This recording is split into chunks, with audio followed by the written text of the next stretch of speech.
I like having the gallery down in the Haymarket because we seem to be right in the middle of everything here. It's, you know, the Haymarket has a great feel.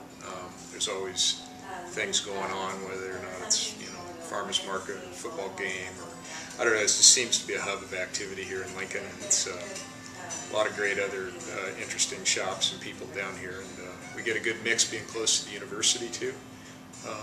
So there's, I can't imagine us having our shop anywhere else.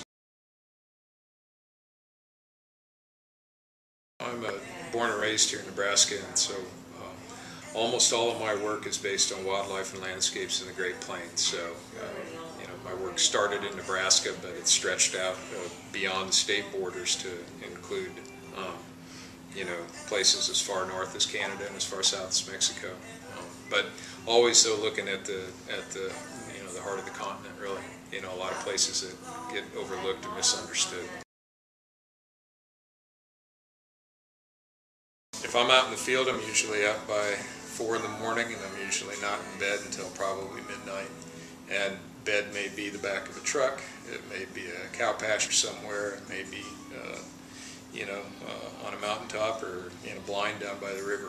Most of my buddies that I hang out with, that I have since childhood, you know, they can't hack it. They can't sit still for half an hour, or half a day, and in the same way that there's things that they do that I can't hack. You know, it's just, for whatever reason, I don't have a lot of patience in a lot of things, but I do have a lot of patience being outdoors.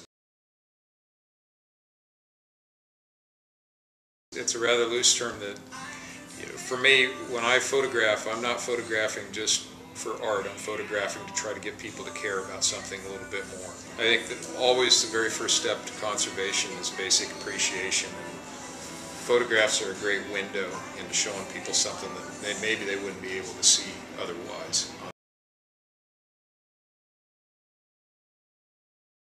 Well, the first book was on ancient wings, the sandhill cranes in North America, and I did that from 1999 to 2004, and that's really almost a travelogue, traveling with these birds on their migration as far north as you know, western Alaska to as far south as Mexico, and then other places where they exist on the continent.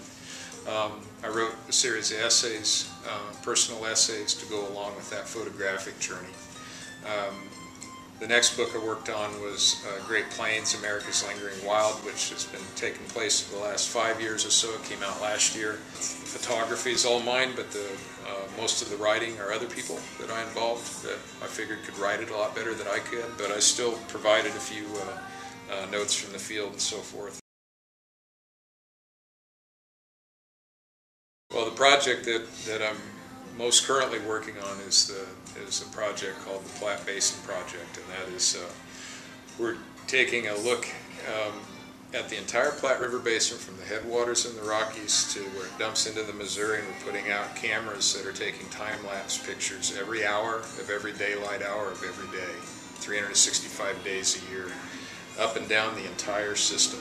So we have eventually we'll have about 50 cameras in place. And what we're trying to do, our goal is to show people where their water comes from.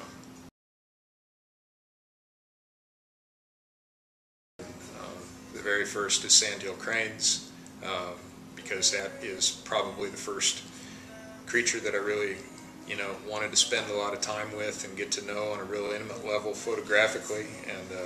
And then a place is the Nebraska sandhills, which, you know, most people, even those in Nebraska, I'm surprised, have very little concept of what the Nebraska sandhills is and what a cherished landscape it is and what an important landscape it is in a lot of ways. And it's, you know, it's our ocean. You know, it's just a sea of grass.